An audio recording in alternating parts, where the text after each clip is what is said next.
अस्सलाम वालेकुम dear guys, dear students and my dear friends and my dear subscribers.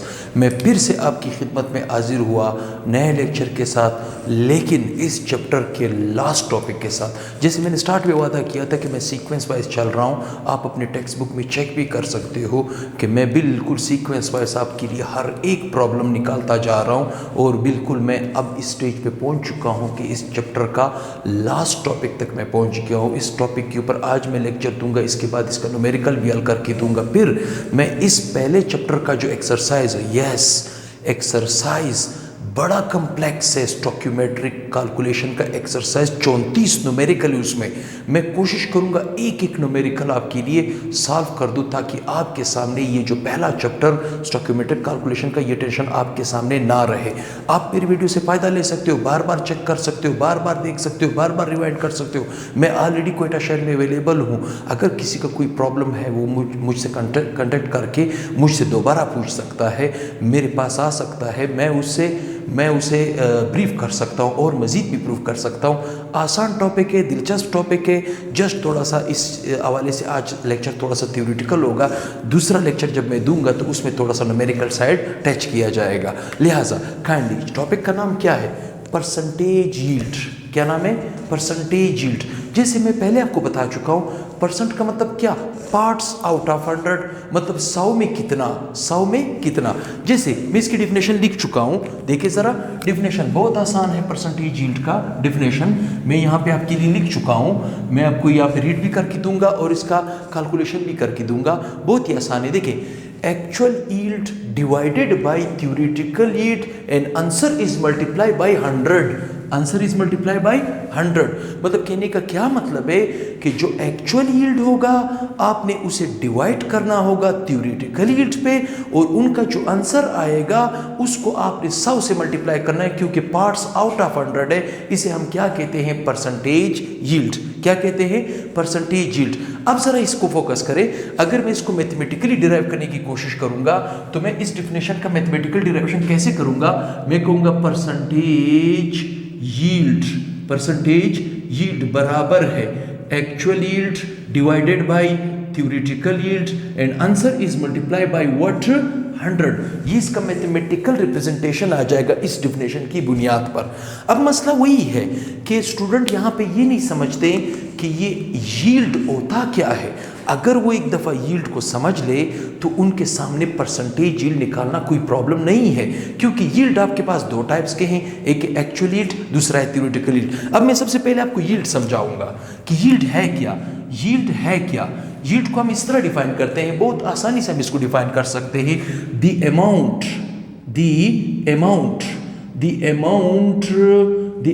या oblique mass of product, the amount or mass of product produced during chemical reaction, produced during chemical reaction। मतलब किसी chemical reaction के दौरान, किसी chemical reaction के दौरान जो product की अमाउंट हमारे पास हासिल होती है, वाइदर वो प्रोडक्ट हम लेबॉर्ट्री में हासिल करें या हम यहाँ पे कैलकुलेशन के थ्रू, जिसे हम स्टोक्योमेट्रिक कैलकुलेशन कहते थे, जिसे मैं चेकरबोर्ड की मदद से काफ़ी न्यूमेरिकल आपके लिए क्लियर कर चुका हूँ। वो जो कैलकुलेशन की मदद से जो अमाउंट आती थी प्रोडक्ट की, इसका मतलब क्या हुआ कि रिएक्टेंट, जैसे स्टोक्योमेट्रिक कैलकुलेशन की बुनियाद पर रिएक्टेंट दो टाइप्स के थे, लिमिटिंग रिएक्टेंट, एक्सेस रिएक्टेंट। इसका लेक्चर मैं दे चुका हूँ, इससे पहले वाला लेक्चर आप देखेंगे तो लिमिटिंग रिएक्टेंट और एक्सेस रिएक्टेंट आपको समझ आ जाएगा। अगर केमिकल रिएक्शन में रिएक्टेंट स्टोक्योमेट्रिक कैलकुलेशन की बुनियाद पे दो टाइप्स के हैं, तो प्रोडक्ट भी दो टाइप्स के हैं। जो प्रोडक्ट की अमाउंट हमारे पास आएगी वो एक्चुअल यील्ड हो सकती है या थ्योरेटिकल यील्ड हो सकती है। क्या हो सकती है? एक्चुअल यील्ड हो सकती है या थ्योरेटिकल। मतलब प्रोडक्ट की ऐसी अमाउंट, या जिसे हम मास कहते हैं, और आपको अच्छी तरह मालूम है कि मास को हम किस में लेते हैं? ग्राम में। किस में लेते हैं? ग्राम में। तो यहाँ पे देखें, यील्ड दो टाइप्स के हैं, एक है एक्चुअल यील्ड, एक है थ्योरेटिकल यील्ड। एक्चुअल यील्ड को हम शॉर्टकट A.Y से डिनोट करेंगे, A.Y से डिनोट करेंगे, और थ्योरेटिकल यील्ड को हम शॉर्टकट T.Y से डिनोट करेंगे, T.Y से डिनोट करेंगे। अब एक्चुअल यील्ड क्या है? एक्चुअल यील्ड का मतलब है ऐसी प्रोडक्ट की ऐसी मिकदार, प्रोडक्ट की ऐसी अमाउंट जिसे आप लेबोरेटरी में हासिल करते हो, यहाँ पे हासिल नहीं कर सकते, घर में बैठे बैठे ऐसे नहीं कर सकते। मतलब कोई भी रिएक्टेंट है, कोई भी रिएक्शन है, सपोज मेरे पास एक रिएक्शन है ए है, रिएक्ट हो रहा है बी के साथ, मेरे पास बन रहा है ए बी। फर्ज करें मेरे पास ए बी का 10 ग्राम बन रहा है, लेकिन कहाँ पे बन रहा है? यहाँ पे नहीं, लेबोरेटरी में बन रहा है। उस अमाउंट को हम कहेंगे यील्ड। कौन सा यील्ड होगा? Actual yield. कैसे? अभी देखिए, जैसे मैं इसकी डिफिनेशन लिख चुका हूं, the amount of product, the amount of product. The amount of product का मतलब क्या है? असल में यील्ड की बात हो रही है। द अमाउंट ऑफ प्रोडक्ट या the mass of product, yield, ठीक है, विच इज एक्चुअली ऑब्टेन्ड, जिसे हम दरअसल हासिल करते हैं। कहाँ पे? In laboratory through chemical reaction, in laboratory through chemical reaction. Chemical reaction जब हम कभी लेबोरेटरी में कर रहे हो, जो अमाउंट हमारे पास आ रही है, जैसे मिसाल के तौर पे मैं लेबोरेटरी गया, वहाँ पे मैंने ए को बी के साथ कनेक्ट किया, मेरे पास ए बी बना। कितना बना? सपोज 10 ग्राम बना। अब ये 10 ग्राम कहाँ पे बना? लेबोरेटरी में बना। अब इस 10 ग्राम को मैं कौन सा यील्ड कहूँगा? एक्चुअल यील्ड कहूँगा। मतलब वो यील्ड, अमाउंट ऑफ प्रोडक्ट की वो अमाउंट जिसे हम लेबोरेटरी में हासिल करेंगे, यहाँ पे हासिल नहीं कर सकते, आप लोग घर में बैठे बैठे हासिल नहीं कर सकते, उस अमाउंट को हम क्या कहेंगे? Actual yield. थ्योरेटिकल यील्ड क्या है? सिंपल सी बात है, अभी तक जब हम चक्करबोर्ड पढ़ रहे थे, जो प्रोडक्ट की अमाउंट हम निकाल रहे थे, वो इधर मास में निकाले, वो इधर मोल में निकाले, वो जो अमाउंट हमारे पास प्रोडक्ट की हासिल हो रही थी चक्करबोर्ड की मदद से, स्टोइकियोमेट्रिक कैलकुलेशन की मदद से, तो उस अमाउंट को हम क्या कहेंगे? Theoretical yield. तो यहाँ पे देखें, द अमाउंट ऑफ प्रोडक्ट या द मास ऑफ प्रोडक्ट भी कह सकते हो। The amount of product, mass of product actually है क्या? यील्ड। एक्चुअली है क्या? यील्ड। उसे हम क्या कहते हैं? Yield. The amount of product, या सिंपल लैंग्वेज में आप कह सकते हो द यील्ड। एक ही बात है, जो आपको आसान लगे। आप यील्ड का लफ्ज़ इस्तेमाल कर सकते हो, अमाउंट ऑफ प्रोडक्ट का लफ्ज़ इस्तेमाल कर सकते हो, अमाउंट ऑफ या द मास भी हासिल कर सकते हो। The amount of product, the amount of mass of product which is obtained through stoichiometric calculation in balanced chemical equation. In what? Balanced chemical equation. मिसाल के तौर पे मैंने लिया a दो प्लस b दो, it will give 2ab। अब देखिए, क्या ये इक्वेशन बैलेंस है? बिल्कुल बैलेंस है। अब अगर मैं इन दोनों रिएक्टेंट में से जो लिमिटिंग होगा, सपोज मैं आपसे कहता हूं ये लिमिटिंग है, सपोज मैं कहता हूं 20 केस में क्या है? लिमिटिंग है, तो ये क्या हो जाएगा? एक्सेस हो जाएगा। ये क्या हो जाएगा? एक्सेस हो जाएगा। हम लिमिटिंग को बुनियाद बनाते हुए प्रोडक्ट नहीं निकालते, हम किसको बुनियाद बनाते हैं? लिमिटिंग रिएक्टेंट को। तो इस लिमिटिंग रिएक्टेंट की बुनियाद पर जो भी अमाउंट मेरे पास इसकी आएगी, वह इधर 10 ग्राम आए, वह इधर 20 ग्राम आए, वह इधर जितना भी आए, ठीक है। मतलब जो कैलकुलेशन जो चक्करबोर्ड में नहीं सिखाया था आपको कि रिएक्टेंट अगर मास भी दिया है, मोल में चेंज करो, मोल से मोल में जाओ, मोल से रिक्वायर्ड मास निकालो, वो जो असल में रिक्वायर्ड मास है वो क्या कहलाया जाता है? Theoretical yield. इसका मतलब है कि मैं थ्योरेटिकल यील्ड को T.Y भी कह सकता हूँ, थ्योरेटिकल यील्ड, या मैं इसको स्टोइकियोमेट्रिक यील्ड भी कह सकता हूँ, क्योंकि स्टोइकियोमेट्रिक कैलकुलेशन से मैं इसको हासिल कर सकता हूँ, ठीक। या मैं इसे एक्सपेक्टेड यील्ड भी कह सकता हूं। क्या कह सकता हूं? एक्सपेक्टेड यील्ड भी कह सकता हूं। कहने का क्या मतलब है कि एक टॉपिक के 3 नाम निकल आए। कितने नाम निकल आए? 3 नाम। थ्योरेटिकल यील्ड हो या स्टोइकियोमेट्रिक यील्ड हो, स्टोइकियोमेट्रिक कैलकुलेशन से आप हासिल कर रहे हो, ठीक, या आप एक्सपेक्ट कर रहे हो कि इतना अमाउंट बनेगा, तो एक्सपेक्टेड यील्ड भी इसे कहा जाता है। इसी तरह ये जो एक्चुअल यील्ड था, ये जो आपके पास एक्चुअल यील्ड था, ठीक, इस एक्चुअल यील्ड को आप प्रैक्टिकल यील्ड भी कह सकते हो। क्या कह सकते हो? प्रैक्टिकल यील्ड भी कह सकते हो, क्योंकि आप इसे कहां पे हासिल करते हो? लेबोरेटरी में। कहां पे हासिल करते हो? लेबोरेटरी में। दूसरा, आप इसे प्रैक्टिकल यील्ड के साथ साथ, इस एक्चुअल यील्ड को प्रैक्टिकल यील्ड के साथ साथ आप एक और नाम भी दे सकते हो, आइसोलेटेड यील्ड। क्या चीज? Isolated yield. इसे आप आइसोलेटेड यील्ड का नाम भी दे सकते हो। कहने का क्या मतलब है कि थ्योरेटिकल यील्ड के 3 नाम है, theoretical yield, stoichiometric yield, expected yield. इसी तरह एक्चुअल यील्ड के भी 3 नाम है। कौन से 3 नाम है? एक्चुअल यील्ड, प्रैक्टिकल यील्ड या आइसोलेटेड यील्ड। अब आते जब हम कोई रिएक्शन कर रहे हो, ठीक, ये आपका इंट्री टेस्ट वगैरह में आएगा। जब आप इंट्री टेस्ट दोगे, चाहे आप मेडिकल का दे रहे हो, चाहे आप इंजीनियरिंग का दे रहे हो, वहाँ पे अक्सर आपको कंफ्यूज किया जाएगा। इस सेंटेंस को उल्टा भी लिख सकता है, इस सेंटेंस को सीधा भी लिख सकता है। देखिए सेंटेंस क्या है, actual yield is always less than theoretical yield. Actual yield चूंकि हम लेबोरेटरी में जो अमाउंट हासिल करेंगे प्रोडक्ट की, लेबोरेटरी में हासिल करेंगे, उसकी अमाउंट हमारे हाथ हमेशा कम लगेगी। थ्योरेटिकल यील्ड में तो हम थ्योरी का ख्याल रखते हैं, जमा मनफी ज़रब का ख्याल रखते हैं, तो वो तो एग्जैक्ट वही अमाउंट आती है जो हमारी कैलकुलेशन फैसला करती है। लिहाजा एक्चुअल यील्ड हमेशा कम होगा as compare to what theoretical yield. मैं इसे न्यूमेरिकल में भी आपको साबित करके दूंगा, लेकिन कौन सी रीज़न से? नंबर 1 रीज़न मैं लिख चुका हूँ। कौन सी रीजनों से मैं कह सकता हूं कि actual yield is always less than theoretical yield? मैं ये कह सकता हूं always less than theoretical yield. किस रीजन से? मंदरजा झेल रीजन से। ठीक, कैसे? सबसे पहले फॉर्मेशन ऑफ बाई प्रोडक्ट। मैंने क्या लिखा है? Formation of by product due to a side reaction. आप जब लेबोरेटरी में काम कर रहे हो, ठीक, लेबोरेटरी में जब आप काम कर रहे हो, कभी आपका बर्तन ख़राब है, कभी आप जो लेबोरेटरी में आप इस्तेमाल करते हो बीकर वगैरह, उसके आपने सही प्रॉपर वे से वॉशिंग नहीं की होती है, तो वहाँ पे होता क्या है, आप क्या करते हो, ए को बी के साथ ट्रीट करते हो और आपके पास जनाब ABC निकल आता है। क्या निकल आता है? C निकल आता है। ठीक, तो ये क्या हुआ? ये तो आपके पास जो प्रोडक्ट बना, प्रोडक्ट ने क्या किया? एक्स्ट्रा ऑर्डिनरी पे C नामी एटम को खींच लिया। ये भी तो मुमकिन है कि आपके पास A plus B plus C हो। ठीक, 3 रिएक्टेंट आपने कनेक्ट किए हो लेबोरेटरी में। ठीक, और जनाब आप लेबोरेटरी में हासिल करते हो AB, कहाँ गया C?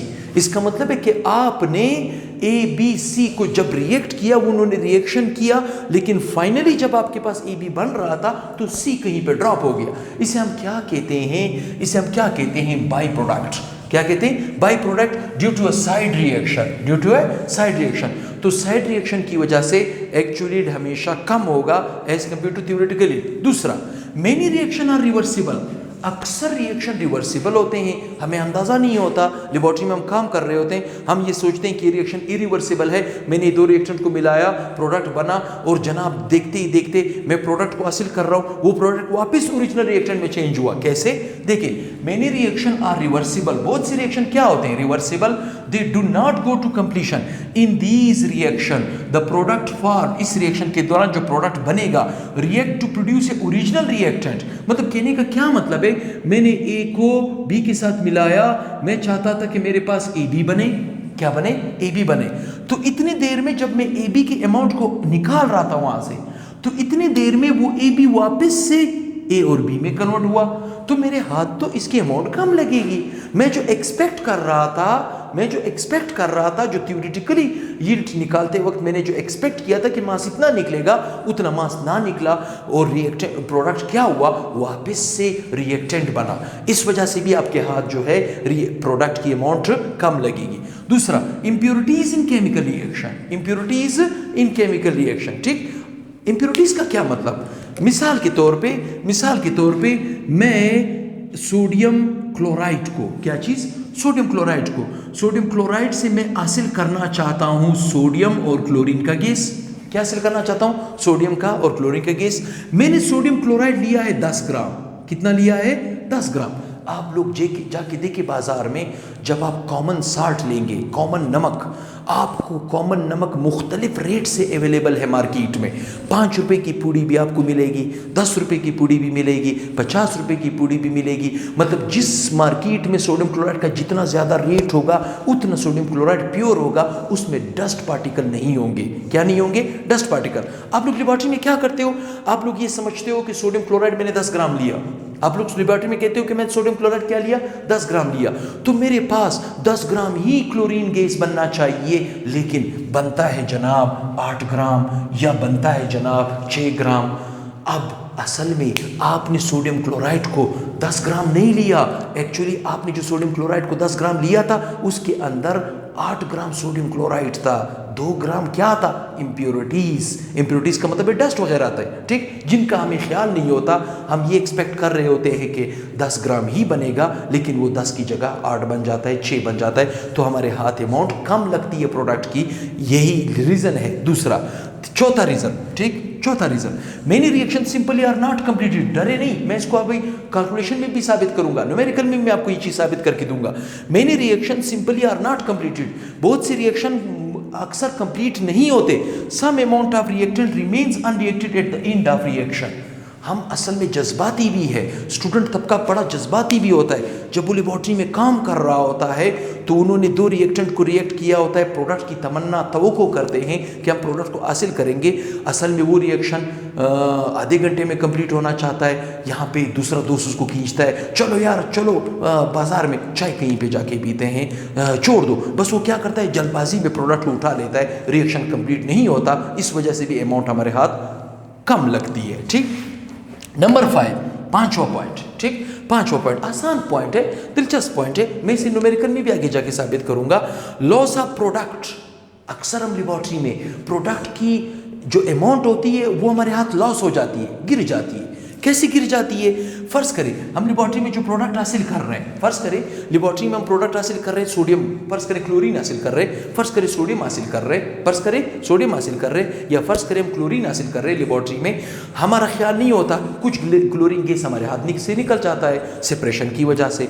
किस वजह से? सेपरेशन की वजह से। जब मैं सोडियम क्लोराइड को सोडियम से अलग करूंगा तो सेपरेशन के केस से भी उसको पास आउट करूंगा, ठीक। सेपरेशन भी, फिल्ट्रेशन भी, कभी कभार हमें मजबूरन लेबॉर्ट्री के अंदर फिल्ट्रेशन के प्रोसेस से भी गुजरना पड़ता है। खैर आगे आ रहा है फिल्ट्रेशन वगैरह, मैं आपको क्लियर कर दूंगा वो किस तरह का प्रोसेस होता है। वॉशिंग, अक्सर हमें प्रोडक्ट को धोना पड़ता है, दोबारा धोना पड़ता है, वॉश करना पड़ता है, कभी हमें वाटर से पास करना पड़ता है, कभी हमें अल्कोहल से पास करना पड़ता है, तब भी वॉशिंग, फिल्ट्रेशन, वॉशिंग, ड्राइंग, फिर उसके बाद सुखाना पड़ता है प्रोडक्ट को, डिस्टिलेशन के प्रोसेस से पास कभी कभार करना पड़ता है, कभी कभार हम उसकी खूबसूरत से क्रिस्टल बनाने की कोशिश करते हैं।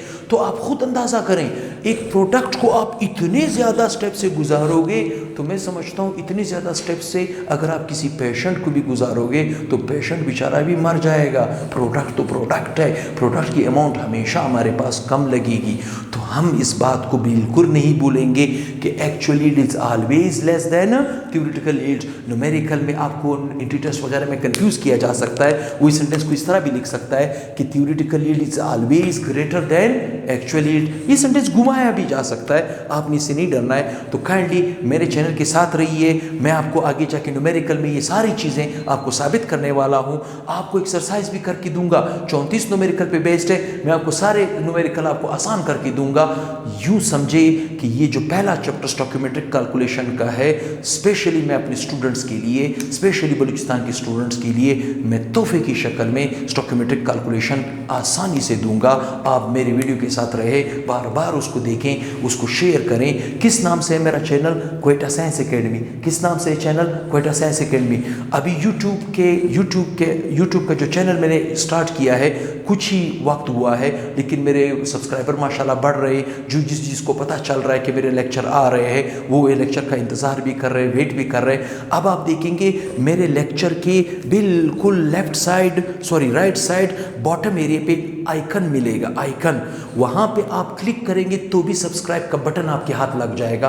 काइंडली मेरे चैनल को ज़्यादा से ज़्यादा शेयर करें और उस बटन को क्लिक करना ना भूलें। वही बटन मुझे प्रमोट करेगा, मेरे चैनल को प्रमोट करेगा। मैं इंशाल्लाह आपके लिए केमिस्ट्री जैसा नॉलेज आसान कर दूंगा। अल्लाह हाफिज़।